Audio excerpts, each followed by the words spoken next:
Welcome to the 14th episode of trading techniques with me Kaushik Akiwatkar. आज के video में हम डिस्कस करने वाले अल्टीमेट आरएस रेंको मैट्रिक्स। तो जो भी हमने आरएस मैट्रिक्स के बारे में डिस्कशन किया था हमारे पॉइंट एंड फिगर के वीडियो में, जो एपिसोड नंबर 11 है, वहाँ पे भी हमने अल्टीमेट आरएस मैट्रिक्स की बात की है पॉइंट एंड फिगर चार्ट्स के लिए। आज हम ultimate RS matrix Renko chart के हिसाब से डिस्कस करेंगे। अब रेंको चार्ट में आप जैसे रिलेटिव स्ट्रेंथ का चार्ट जैसे हम रेशियो पे प्लॉट कर सकते हैं, पॉइंट एंड फिगर पे प्लॉट कर सकते हैं, वैसे ही हम रेंको चार्ट्स पे भी प्लॉट कर सकते हैं। तो पहले हम समझते हैं कि रेशियो चार्ट, रेंको का रेशियो चार्ट कैसे प्लॉट होता है। तो हम सिंपली चलते हैं हमारे चार्ट्स की तरफ। सो ये है जोन प्लेटफॉर्म। तो जोन पे जाने के बाद हम यहाँ पे चार्ट्स पे क्लिक करेंगे and here will come to renko RS. So renko RS में हमें ये पता चलता है it's a straddle triangle chart. So generally जो आरएस चार्ट है that is division. So numerator divided by denominator. जब हम स्ट्रैडल ट्रायंगल चार्ट करते हैं तब it is not division, it is addition. So हम दोनों को, न्यूमरेटर और डिनोमिनेटर को ऐड करेंगे। तो जब हमें स्ट्रैडल ट्रायंगल स्ट्रेट करने होते हैं तब हम इसको शिफ्ट करके स्ट्रैडल ट्रायंगल पे चले जाते हैं। आने वाले कुछ वीडियोस में हम इसको ऊपर भी डिस्कशन करेंगे, बट आज हम वापस से आरएस पे आ जाते हैं। सो आरएस चार्ट, अब यहाँ पे हम सिलेक्ट करते हैं, let's say the first stock is axis bank versus Nifty 50। मैं ये देख रहा हूँ कि एक्सिस बैंक निफ्टी 50 के कंपैरिजन में कैसे ट्रेड कर रहे हैं। इसको हम 1% के ब्रिक वैल्यू पे ओपन करते हैं। हालांकि आप इसको कोई भी ब्रिक वैल्यू पे ओपन कर सकते हो, 1, 3, 5, 10, जो भी आपका बॉक्स साइज आपकी trading time frame, analysis time frame के लिए सूटेबल है, आप उसके हिसाब से उसको ओपन कर सकते हो। मैं अभी इसको 1% के चार्ट पे ओपन कर रहा हूँ। So this is going to give me a ratio chart. अब मैं यहाँ पे जो मेरे मैट्रिक्स हैं वो डिलीट कर देता हूँ और सिर्फ हम चार्ट्स की तरफ देखते हैं। तो ये है एक्सिस बैंक वर्सेस निफ्टी 50 का chart and it is giving me an idea कि अभी ये जो चार्ट है यहाँ पे axis bank versus Nifty 50 consolidate कर रहे हैं। बट अगर मैं इसके सिर्फ लास्ट ब्रिक की तरफ आ जाऊँ, ये जो लास्ट ब्रिक है ये देखूँ, तो this is a bearish brick. That means numerator is under performing denominator, मतलब Axis bank is under performing Nifty 50 for this brick. Collection of bricks को साथ में देखेंगे तो एक सेंस बन सकता है कि वो आउट परफॉर्म कर रहे हैं, अंडर परफॉर्म कर रहे हैं, बट सिर्फ एक ब्रिक को भी देखते हुए हम एनालाइज कर सकते हैं रेंको चार्ट्स पे। सो रेंको चार्ट्स में हम लास्ट ब्रिक देख रहे हैं तो लास्ट ब्रिक ये सजेस्ट कर रही है कि अभी एक्सिस बैंक जो है वो अंडर परफॉर्म कर रहा है निफ्टी 50 को। अगर मुझे ये रेशियो चार्ट्स को एक साथ बैक टू बैक अगर चेंज करना है और निफ्टी 50 के स्टॉक्स को ही देखना है तो मैं यहाँ पे आ जाता हूँ, इसको निफ्टी 50 सिलेक्ट कर लेता हूँ। So the group is Nifty 50 and I click on share on all charts. और यहाँ पे हम चेक करते हैं तो अदानी एंटरप्राइज वर्सेस निफ्टी 50 आ गया। तो यहाँ पे देखते हैं the last brick is in red. तो इसका मतलब कि अदानी एंटरप्राइज जो है वो निफ्टी 50 को अंडर परफॉर्म कर रहा है और लास्ट ब्रिक में, ठीक है। तो हम लास्ट ब्रिक को कंसिडर कर रहे हैं। अब इसी थॉट के साथ ये जो मैट्रिक्स जो हमने आरएस चार्ट देखा, इसके लर्निंग्स के थ्रू अब हम चलते हैं मैट्रिक्स की तरफ। मैट्रिक्स में आपको ओपन करना है तो आपको एप्स में जाना है और यहाँ से आर जोन ओपन करना है। आर जोन से will have to click on matrix. तो आप मैट्रिक्स में जाओगे और यहाँ पे आपको मिलेगा अल्टीमेट रेंको आरएस मैट्रिक्स। तो अल्टीमेट आरएस मैट्रिक्स आपको क्या बताने वाला है, पहले आपको ग्रुप ऑफ स्टॉक्स को सिलेक्ट करना है। Let's say the group of stock is Nifty 50। और जैसे हमने P&F में किया था, P&F अल्टीमेट मैट्रिक्स में किया था कि जो निफ्टी 50 के जो भी स्टॉक्स हैं उनको कंपेयर किया था एक दूसरे के साथ, मतलब एक पर्टिकुलर स्टॉक को निफ्टी 50 के सारे स्टॉक्स के साथ कंपेयर किया। सो जैसे कि अल्फ़ाबेटिकल ऑर्डर में Adani enterprise is the first stock in Nifty 50, तो Adani enterprise versus all the stocks पहले कंपेयर होगा, राइट। हम इसको स्कैन कर देते हैं। सो इधर हमें एक एक करके डेटा मिलता जाएगा। तो Adani enterprise versus other stocks, और ये डेटा एक एक करके स्कैन हो जाएगा।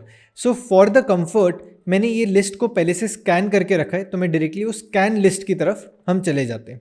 सो मैं डायरेक्टली स्कैन लिस्ट ओपन करता हूँ। So here Adani enterprise versus Adani enterprise, क्योंकि ये खुद के साथ डिवीजन कर रहे हैं तो आंसर विल ऑलवेज बी 0। अब Adani enterprise versus Adani port 0 बता रहे हैं। सो 0 मतलब कि यहाँ पे अभी बेरिश ब्रिक है, और जब भी आंसर 1 होगा मतलब बुलिश ब्रिक है।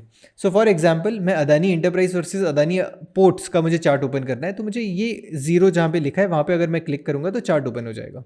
सो Adani enterprise versus Adani ports में अगर हम देखते हैं तो लास्ट ब्रिक इज रेड, इसलिए इसका स्कोर है 0।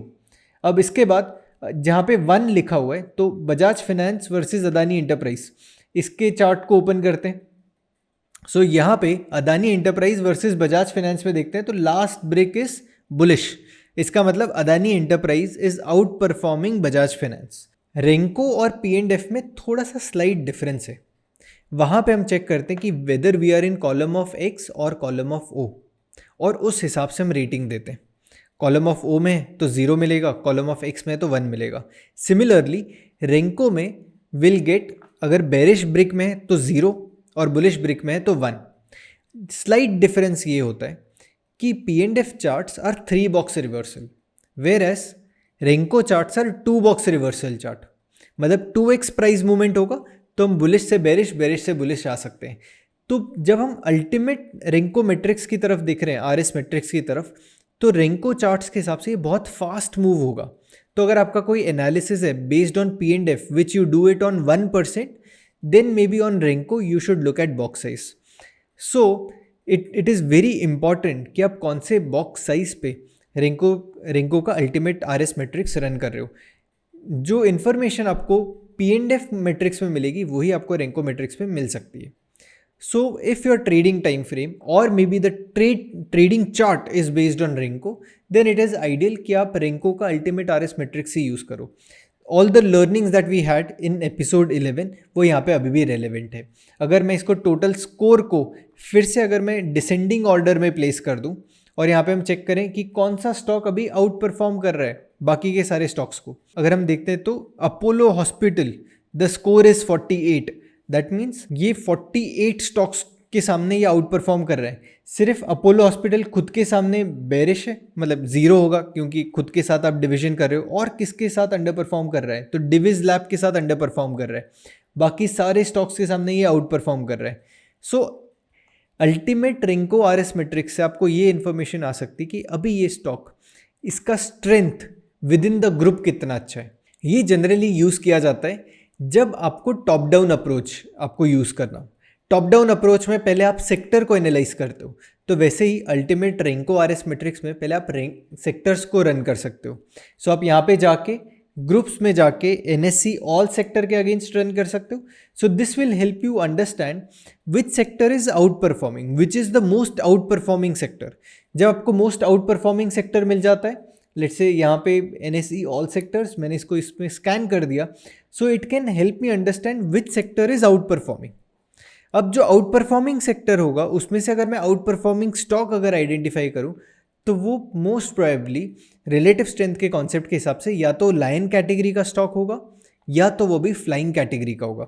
सो which will help us, which will give us lot of good trading opportunities both for swing and intraday. Similarly अगर बेरिश ट्रेड्स की तरफ देख रहे हैं तो आप अंडर परफॉर्मिंग सेक्टर का सबसे अंडर परफॉर्मिंग स्टॉक को भी आइडेंटिफाई करोगे। It will help you identify that. So if you are doing a top down approach starting from sector and then to a stock, ultimate Renko RS matrix can help you. So that's it from this video. अगर आपको ये video insightful लगा तो video को like करें, channel को subscribe करें, और आपको ये वीडियो में क्या पसंद आया वो मुझे कमेंट सेक्शन में बताओ। I'll see you in my next video where I'm going to discuss ratio trend analysis, a very beautiful tool. I'll see you in my next video.